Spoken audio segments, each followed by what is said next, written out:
Okay, this is tape number 10, and we're talking about terrorism. And the United States, as I tape this, just commemorated the 9/11 attacks just yesterday, in fact. And so, what we want to do is we want to take a look at terrorism. And it's important to know that there's different kinds of terrorism. What is terrorism? Terrorism is simply violence that has a political aim to it. That's what terrorism is. It's violence, but not for the sake of violence. There's a political goal in it. And so that's what we really want to stress here. All right, so let's pull out the handy whiteboard and go through this. There are different types of terrorism. So terrorism. There is, number one, what we're most familiar with, and that is international terrorism.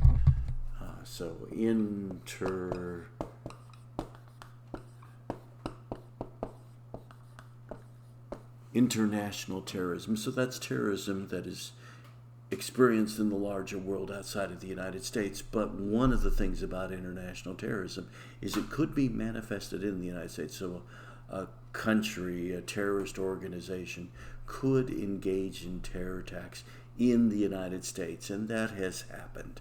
Okay? And then there's the second type of terrorism, and that's domestic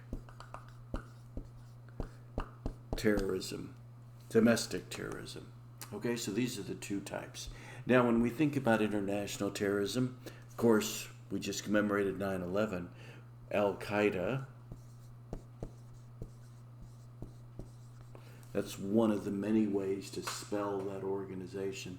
Al-Qaeda was a terrorist organization created by Osama bin Laden.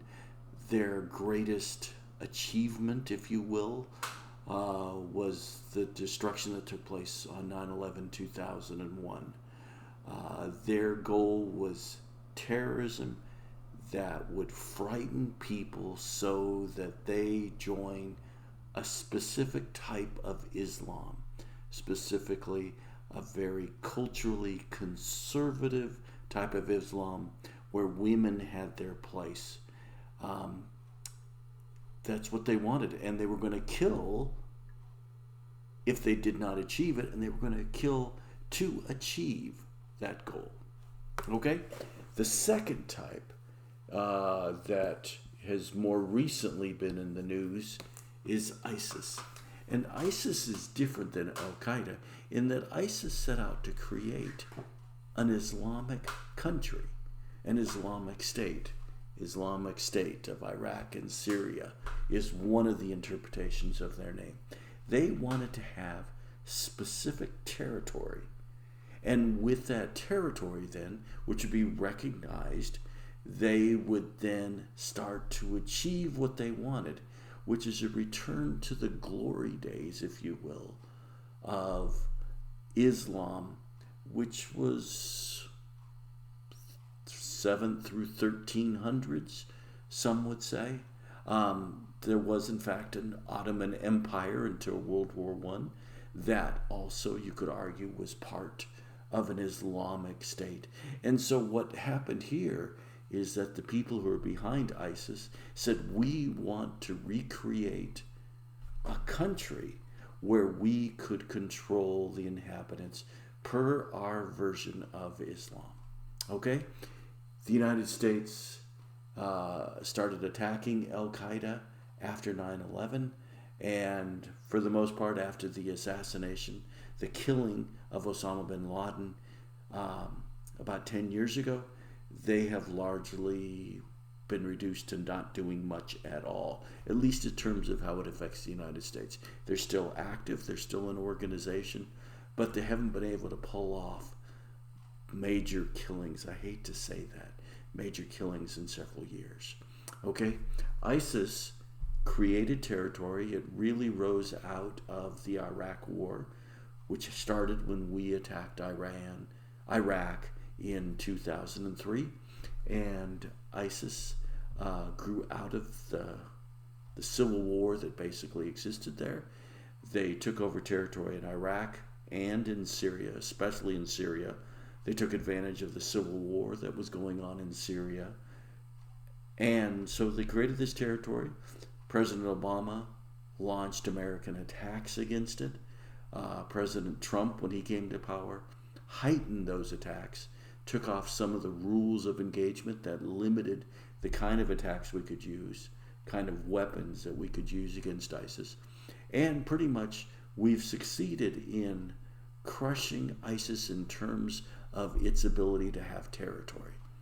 There are estimated to be between 10 and 20,000 members of ISIS who still exist, pledged loyally to it. Many of them are in prison camps. Many of them have scattered among the population. And some of them have gone to other places, including Europe.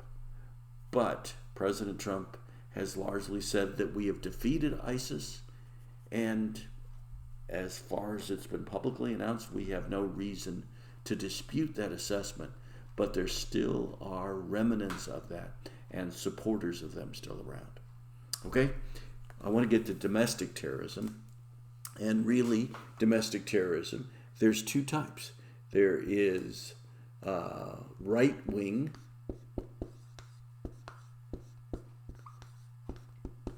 terrorism. And right-wing terrorism, you think of neo-Nazi groups. Neo-Nazi would be someone who wants to recreate the Nazi empire, or neo-Confederate.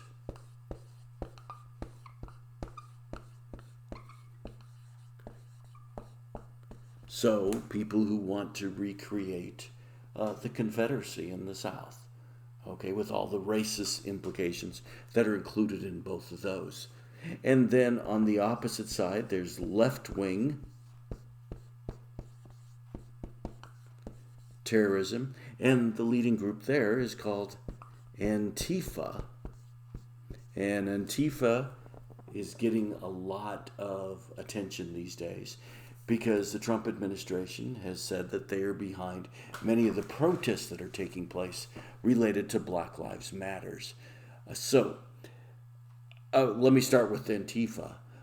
The evidence is not on the president's side, however. The simple reality is that Antifa, by their very nature, are a group of people without much in the way of formal structure or organization or fundraising techniques, who are basically against fascists, and they identify the right-wing people as fascists. And what Antifa is basically, it's filled with people who are anarchists, who don't believe in capitalism, who don't believe in government. They don't believe in political parties. They basically just want to destroy. As a consequence, while they can engage in bloody attacks, they actually aren't that organized. They're simply anarchists. They show up, destroy some things, then they disappear. They're without a real organizing structure because they're opposed to that. They're anarchists. They don't believe in structure. So, anyway, they are real. There are members of Antifa around, and you see people claiming them, their membership, and the President, the Department of Justice, have said that they need to be broken up. Okay? Right-wing terrorists, I'm saving till the end. Right-wing terrorists are real. Okay? The neo-Nazis, neo-Confederates, there's others as well. They go by various names. Their goal, if you will, is the creation of a strong state, molded in their ideas. A strong state with strong police that stamps down on dissent. They have been a factor in the United States. For years, the Oklahoma City bombing, as an example of that, was from a right-wing terrorist group. Well, not a group, but a right-wing terrorist, Timothy McVeigh, and that occurred in 1995. So they are around. They are engaged in some of the protests against Black Lives Matters as well. It's important to note that when you look at the number of people who were killed, Americans who were killed after 9/11, so not to ignore 9/11, but from basically 9/12/2001 to the present, more Americans have been killed by right-wing terrorists than by international terrorists. The Department of Justice under the Trump administration has said that these people, right-wing terrorists, are the principal focus of the Department of Justice when it confronts terrorism. It is no longer looking at what is going on in other countries, but it is focused on what is taking place here in the United States. Okay? So, this is terrorism in the United States today.